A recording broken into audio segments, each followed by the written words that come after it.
Bonjour tout le monde, c'est Absolute et bienvenue dans cette nouvelle vidéo d'actualité. Alors exceptionnellement, on va pas utiliser la facecam cette fois-ci, j'ai eu quelques petits soucis, mais c'est pas grave, on va faire ça un peu en format podcast. Donc aujourd'hui, comme je vous l'ai dit, et comme vous avez pu le deviner avec le titre de la vidéo du jour, on va réagir à l'actualité Star Wars et notamment à une grosse rumeur qui est sortie hier et qui a pas manqué de faire réagir, notamment moi, sur Twitter. Et donc on va voir ce que c'est que cette actualité et je vous préviens, je pense que vous n'êtes pas prêts. Car je vais remontrer le lien de l'article tout de suite. Voilà, donc je vais la faire pour ceux qui ne parlent pas anglais ou pour ceux qui n'écoutent que la vidéo et qui ne regardent pas.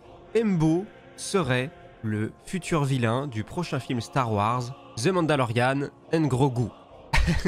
Je sais même pas quoi dire directement après cette info. Donc Embo, personnage introduit dans la série animée The Clone Wars, un chasseur de primes très classe, très cool, serait donc l'antagoniste principal ou l'un des antagonistes principaux du prochain film Star Wars. On va lire bien sûr la suite de l'article parce qu'il y a d'autres éléments concernant le film qui auraient leak, donc on va voir ça ensemble. Mais ce qu'on peut dire au premier abord, c'est que si tout ça est vrai, ça va pas manquer de rajouter du grain à moudre à tous ceux qui pensent un peu comme moi que Dave Filoni est un petit peu trop centré sur lui-même. Et déjà qu'on sait qu'il a du mal à se séparer de ses personnages et que c'est très rare qu'il arrive à les tuer définitivement, et on sait aussi qu'il aime bien recycler ses propres idées, les idées des autres, quitte à en faire un peu n'importe quoi ensuite.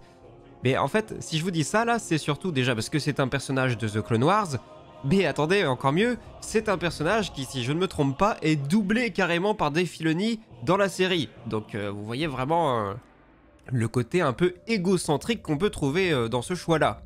Mais sinon, l'article, qu'est-ce qu'il nous dit en détail ? Encore une journée et un autre scoop sur lequel je travaillais est apparu via une autre personne ou un autre média. Quand on s'endort, on perd. Bon ok, ça c'est le journaliste qui se perd un peu. Christian Harloff a annoncé aujourd'hui en exclusivité via son émission YouTube qu'Embo, le chasseur de primes, qui figurait auparavant dans la série animée Star Wars The Clone Wars, devrait apparaître dans la prochaine sortie en salle de Star Wars en live action, The Mandalorian and Grogu, et sera doublé par Dave Filoni, qui a déjà doublé l'homologue animé d'Embo. Après quelques jours chargés, j'ai rédigé aujourd'hui un rapport exclusif qui devrait être publié demain, selon lequel Embo apparaîtrait dans The Mandalorian and Grogu et dans le rôle du méchant. J'ai été informé pour la première fois de l'implication d'Embo dans le long métrage à l'époque des fêtes, ainsi que d'une poignée d'autres détails sur le film, dont certains ont été partagés aujourd'hui par Christian Harloff via son émission YouTube. Et donc là, on va en revenir à pas une théorie, mais à une autre info qui a été présentée il y a quelques temps et qui permettrait, si elle est vraie, là encore de comprendre un peu cette nouvelle information, et je sais pas si ça va rassurer beaucoup de gens. Donc voilà ce qu'on nous dit. Harloff a révélé que Rota le Hutt jouerait un rôle important dans le film, ce que j'ai mentionné précédemment. Donc voilà, ça c'est ce qu'on avait vu il y a quelques semaines, que Rota le Hutt serait dans le film. Mais il pense que le film suit une intrigue similaire à celle du film The Clone Wars, où Rota était kidnappé alors qu'il était bébé et qu'il avait dû être sauvé. Harloff pense que Din Djarin et Grogu seraient engagés pour sauver Rota et que, d'un autre côté, Embo, le principal méchant de l'histoire, aurait été engagé pour tuer Rota. Les détails révélés par Harloff sont ceux que j'ai également entendus, donc je peux étayer ces informations, pas qu'il en ait besoin. J'ajouterai que je crois qu'Embo est embauché par des Hutt, peut-être les deux présentés dans le livre de Boba Fett. J'avais entendu des choses contradictoires sur qui avait embauché Din, on m'a dit une fois que c'était les Hutt qui embauchaient Din et une autre fois on m'a dit que c'était la République.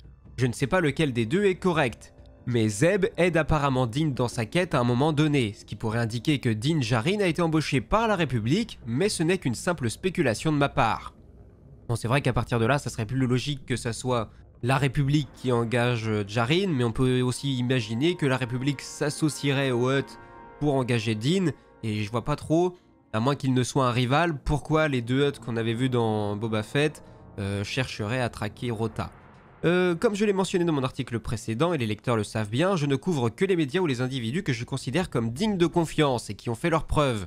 Des médias ou des individus tels que Making Star Wars et Jeff Snyder par exemple. Christian Harloff, quelqu'un que je respecte et que j'apprécie en tant que personnalité et expert des médias, n'est pas quelqu'un que j'ai couvert dans le passé, mais son exclusivité Embo correspond à ce que j'avais entendu. Quelque chose sur lequel j'avais plusieurs sources et que je prévoyais de publier. Donc bref, tout ça c'est pour nous dire qu'au final, la rumeur, si elle n'est qu'une rumeur, reste quand même quelque chose qui a été entendu à droite, à gauche, donc il faut s'en méfier. Est-ce que c'est vrai, est-ce que c'est faux, ça, seul l'avenir nous le dira, mais en tous les cas, c'est une information qui a tourné. Après, n'oublions pas non plus que Dave Filoni est aussi un spécialiste de la fausse information divulguée. N'oubliez pas par exemple les rumeurs sur Plo Koon, qui devait être à la fin de la saison 2 de The Mandalorian, même si c'était très gros, mais c'était pour protéger l'information que c'était bien Luke Skywalker qui se présentait à nos personnages. Donc voilà grosso modo tout ce que l'article nous dit. Et que dire de notre côté si ce n'est que la surprise est de mise. Tout ce qu'on savait sur le film jusque-là, c'était qu'il y aurait au casting Sigourney Weaver. Et sinon, pas grand-chose, si ce n'est les quelques images qu'on avait pu voir de fuiter à la Star Wars Célébration de l'année dernière, qui étaient plutôt sympas, mais dans lesquelles on ne voyait pas grand-chose. Mais alors là, l'information... Alors en soi, il n'y a rien de bien choquant, et ça veut rien dire sur la qualité du film au final, mais ça fait très déjà recyclé, et surtout très intrigue secondaire. Pour le film qui doit ramener Star Wars au cinéma et essayer de convaincre le grand public, parce que je pense que c'est vraiment de ça que Star Wars a besoin en ce moment, c'est de convaincre le public au sens large, ça me fait un petit peu peur. Parce que recycler le scénario du film Clone Wars, parce que là, c'est clairement la même chose, on a clairement des personnages gentils qui doivent sauver le Hutt alors qu'il est recherché et menacé d'être assassiné par un autre clan. C'est exactement la même chose. On peut aussi se poser la question de pourquoi faire revenir Rota, où il était avant, pourquoi ce personnage redeviendrait important maintenant. Est-ce qu'il est encore un enfant? Est-ce qu'il est devenu adulte? S'il est un enfant, j'ai envie de dire qu'on a le même problème qu'avec Grogu, hein. C'est bizarre ces personnages qui passent 20 ans en restant des bébés, voire même plus de 20 ans, donc c'est quand même un peu curieux. Et puis bien sûr ce choix de Mbo, alors oui il était très classe, très charismatique, et je suis curieux, il est vrai, de voir à quoi pourrait ressembler son design en live action, mais franchement je suis partagé, je suis mitigé, je sais pas ce que vous en pensez aussi de votre côté, je suis curieux de savoir tout ça, mais pour le moment j'avoue que moi qui étais plutôt enthousiaste avec les images qu'on avait pu avoir, là ça m'a un peu refroidi parce que tout ce que je vous ai dit avant, c'est un film selon moi qui doit ramener tous les fans de Star Wars au cinéma, leur prouver que Star Wars peut encore être du grand space opéra, et là voir qu'on va avoir même pas une saison 4 de Mando au cinéma dans un film sur grand écran, mais plutôt une espèce de petite intrigue. Alors bien sûr, rien ne nous dit que ce sera vraiment une petite intrigue, mais sur le papier ça fait vraiment quête secondaire, surtout avec les personnages impliqués, même si attention, si Mbo a été engagé, la question la plus importante ce sera par qui. Mais bon, encore une fois, ça fait très intrigue d'un épisode filler de série, donc c'est bizarre. C'est aussi à mettre en parallèle avec le fait que la saison 3 de The Mandalorian était très en dessous en termes de qualité des précédentes, même s'il y avait des passages intéressants et qui suivaient un peu plus le fil rouge, globalement c'était quand même moins intéressant, et d'ailleurs elle a été moins suivie que les précédentes. Et puis faut pas mettre de côté que normalement des séries, enfin dans l'esprit des gens, c'était tous les ans, tous les 2 ans grand max.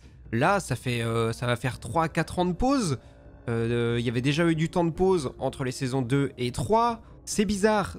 Je pense que c'est aussi ce qui va poser problème, c'est que le public est... Enfin, le grand public en tout cas, hein, pas les gens qui suivent ma chaîne ou l'actualité Star Wars au jour le jour, mais le grand public, il va être perdu.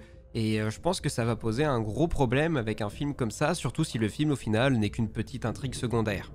Bref, j'espère que je me suis pas trop perdu dans mes propos, j'espère que je suis resté assez compréhensible, mais ouais, cette information elle est vraiment troublante, j'ai hâte de lire vos retours à ce sujet, et puis de mon côté, j'ai plus qu'à vous dire à la prochaine pour de nouvelles vidéos, et notamment demain pour la fin de Skeleton Crew. Allez sur ce, c'était Absolute et que la force soit avec vous, à la prochaine, ciao.